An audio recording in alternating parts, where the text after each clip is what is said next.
It's Tuesday, November 12th, 2024. Trump starts his staffing off with a bang. Kamala is in debt. And we're just going to move on from this story? Nope. Next on the AM Update.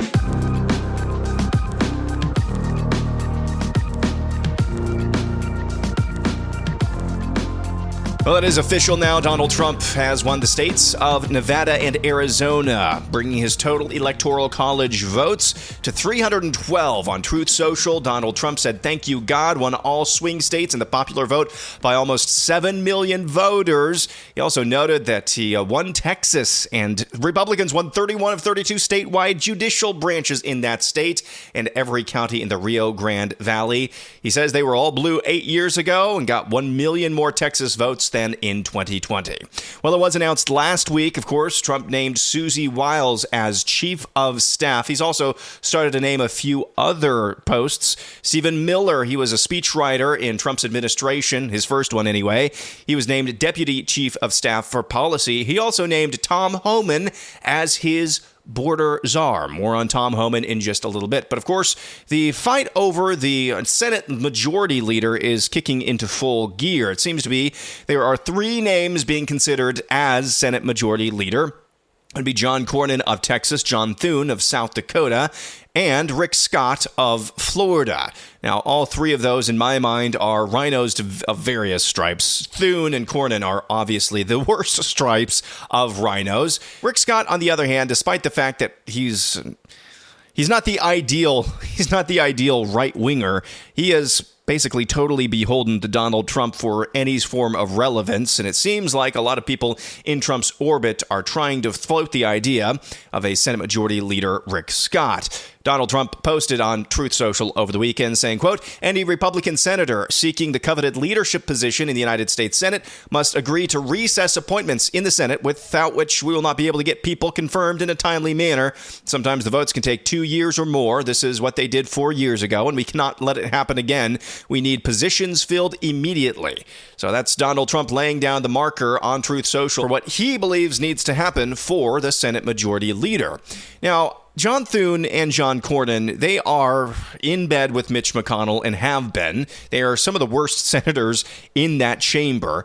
I think that they actually believe this could be a closer vote, and they don't really have total control over their colleagues in the Senate as much as they once did. Case in point, John Cornyn came out over the weekend and posted on social media. He believes totally. He believes that if he were Senate Majority Leader, he would get things done really quick. He would get appointments filled very, very quickly, and he says that needs to happen. So he's basically trying to cozy up and trying to float himself for that job.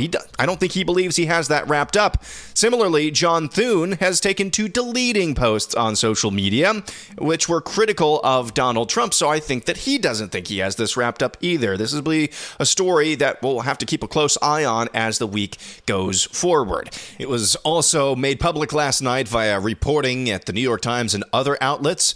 Donald Trump will be selecting Senator Marco Rubio of Florida to be his Secretary of State. Hopefully, Rubio's foreign policy is better than his domestic policies, especially when it comes to border security and immigration. In addition, Donald Trump, to his credit, over the weekend informed the public that he's not going to be inviting former Ambassador Nikki Haley or former Secretary of State Mike Pompeo to join a Trump administration. So hats off. Again, this is a much different feel than it was 8 years ago, for sure. I'm incredibly optimistic. It seems as if the Trump transition team had a plan, has a plan, and is now executing that plan. Now, going back to another one of his appointments that I just talked about a few minutes ago, this is more of a symbolic appointment. I'm not sure if this is necessarily an actual job title, but Tom Homan is now going to be the border czar for the Trump administration. Tom Homan served in the Obama administration and during the first Trump administration as well. He was the acting ICE director during the second Trump administration for a little over a year, I want to say. Who is Tom Homan? Despite the fact that he served in the Obama administration, he is a fierce advocate, a staunch proponent of mass deportations. He is. He is. During the Trump administration, he was asked to testify in front of Congress for Lord knows what reasons. This gives you a taste of what Tom Homan brings to the table. You have said that most immigrants are, quote, not criminals other than the criminal act that they do when they enter the country illegally. That is why I think we ought to revisit decriminalizing desperation, striking sections 1325 and 1326 of Title VIII of the U.S. Code, the statutes that the administration has leveraged to separate thousands of children from their families. Mr. Homan, do you understand that the consequences of separation of many children will be lifelong trauma and carried across generations? Have we not learned from the internment of Japanese Americans? Mr. Homan, I'm a father. Do you have children? How can you possibly allow this to happen under your watch? Do you not care?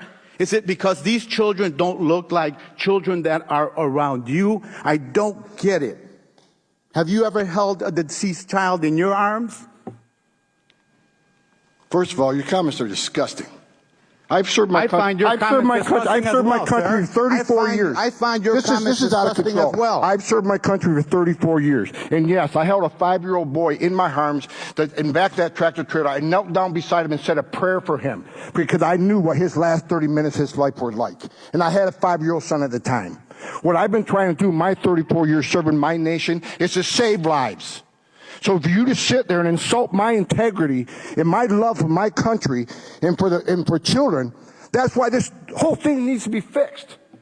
And you're the member of Congress. We agree on that. Fix it. We agree on that, but I disagree. But I also disagree with your characterization of immigrants as prone to criminality. People for 3 decades on this. Gentleman's time has expired. No one in this room has seen what I've seen in my 34-year career. Very well. No one has experienced what I've experienced. I've saw many dead bodies coming across this border. And you want to talk about the memo? This memo is one option to stop death. Not just about enforcing the law, stop death. If you want to legalize illegal immigration, good luck with that, because it's going to get a hell of a lot worse on that border. If you say, well, okay, from now on, there will be no consequence, no deterrence. It's not illegal to come to this country illegally. More families will come. 31% women will be raped. More children would die. Yeah, that's Tom Homan during his stint as acting Immigration and Customs Enforcement Director under the first Trump administration. He's got a fire in the belly, and now he's the nation's border czar.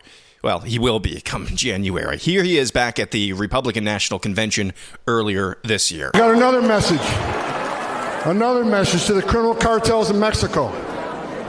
You smuggled enough fentanyl across this country to kill 148,000 young Americans. You have killed more Americans than every terrorist organization in the world combined. And that's when President Trump gets back in office. He's going to designate you a terrorist organization, and he's going to wipe you off the face of the earth. You're done. You're done. I like it. I like it. How can you not like it? Now let's go and do it. According to Politico, Kamala Harris's campaign ended with at least $20 million in debt. Harris raised over $1 billion and had $118 million in the bank as of just October 16th, less than a month ago. And then there's this from the Daily Caller. Liberal political operatives and Democratic campaigns spent roughly $500 million trying to win Senate races that they ultimately lost by considerable margins. Democratic campaigns and the political committees supporting them spent over $495 million on Senate races in Texas, Montana, Ohio, Florida, and Missouri. In each case, Republicans are on track to win by at least 4 points, according to the New York Times. The bulk of the spending that went towards supporting the slate of failed Democratic candidates bankrolled a flood of advertisements on TV, radio, and the internet, according to disclosures. Ohio was the most expensive loss of the 5 races, with Democratic Senator Sherrod Brown and allied groups spending roughly $194 million in the Buckeye State on operations designed to either oppose Republican Senator-elect Bernie Moreno or to support the incumbent senator. In Montana, Democrats also spent big trying to save incumbent Democratic Montana Senator Jon Tester, whose state elected Trump over Biden by a margin of over 16 points in 2020. Between Tester's campaign and the outside group supporting him, roughly $160 million in Montana. $160 million was spent trying to keep his seat under Democratic control, according to campaign finance disclosures. Millions, hundreds of millions of dollars just lit up and wasted on races they were never even competitive in. Unbelievable. And now, why is this story not front page news everywhere? It was covered for like a few minutes after it broke late last week, and then just disappeared. Well, you already probably know the answer. This is from the Daily Wire.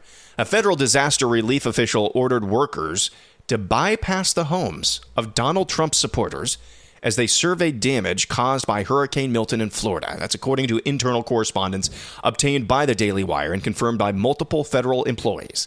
A FEMA supervisor told workers in a message to, quote, avoid homes advertising Trump as they canvassed Lake Placid, Florida, to identify residents who could qualify for federal aid. The supervisor, Marnie Washington, relayed this message both verbally and in a group chat used by the relief team. The government employees told the Daily Wire that at least 20 homes with Trump signs or flags were skipped from the end of October and into November due to the guidance, meaning they were not given the opportunity to qualify for FEMA assistance.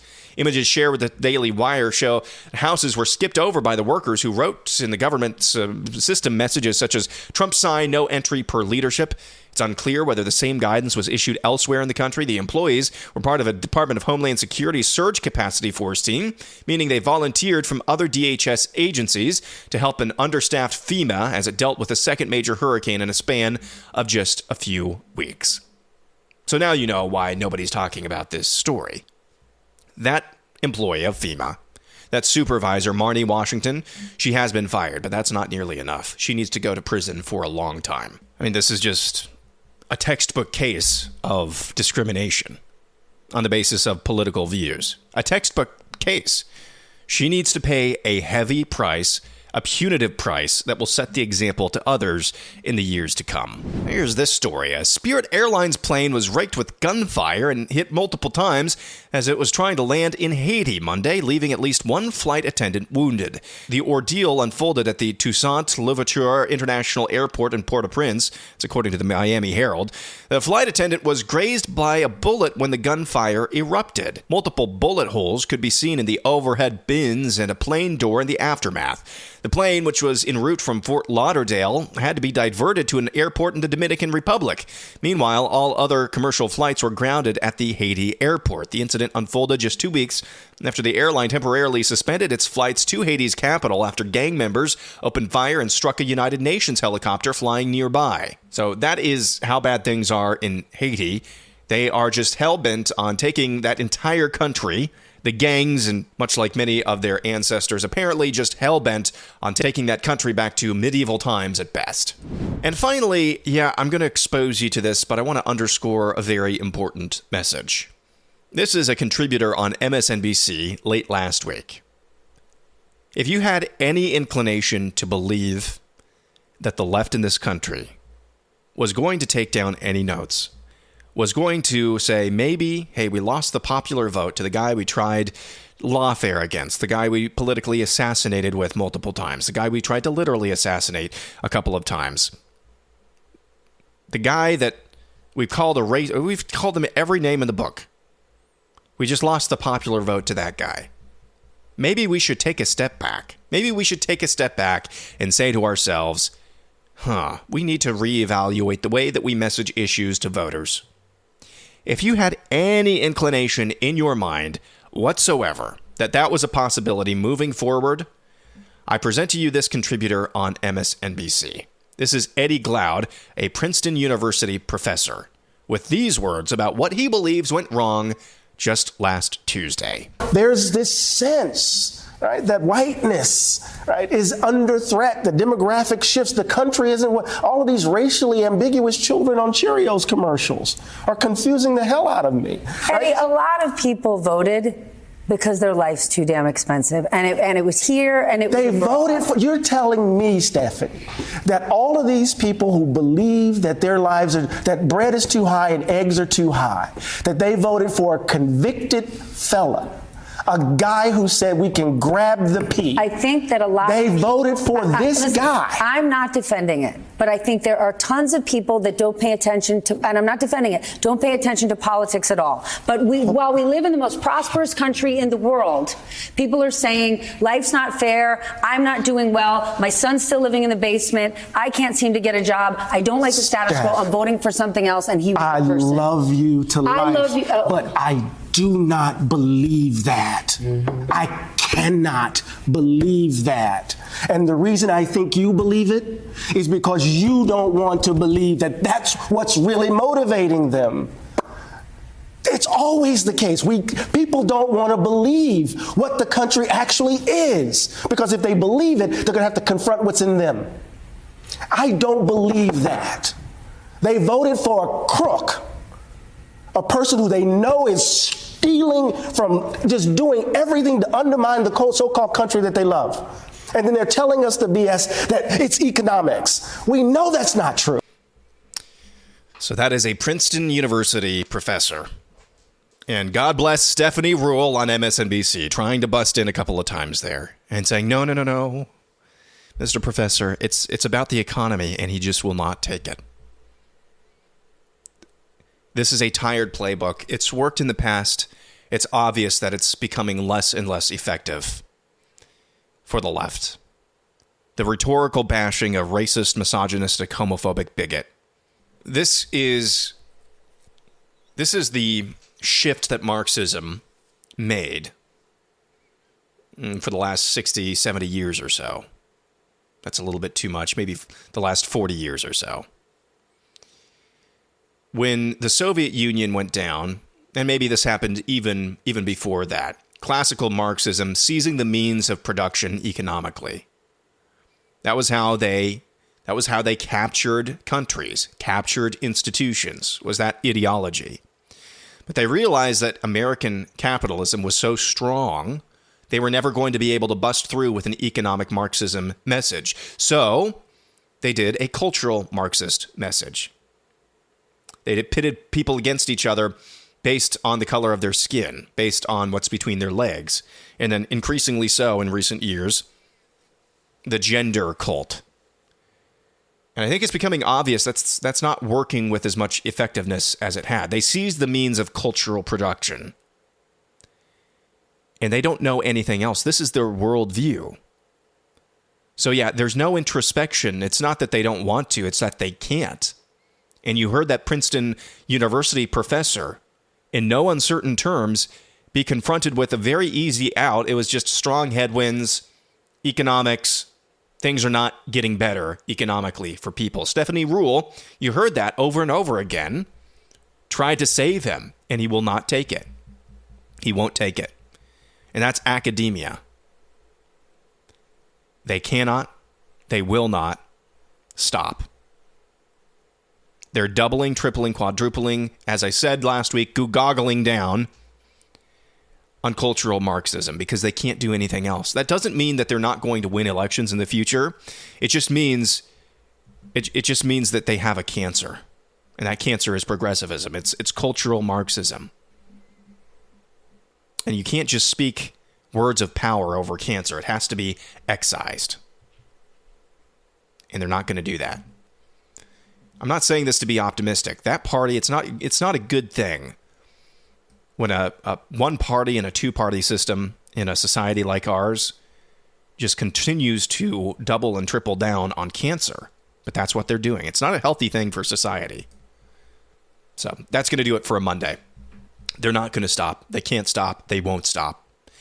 I hope and pray, and I'm really optimistic, though, that the incoming Trump administration is serious about doing Make America Great Again. Like doing it.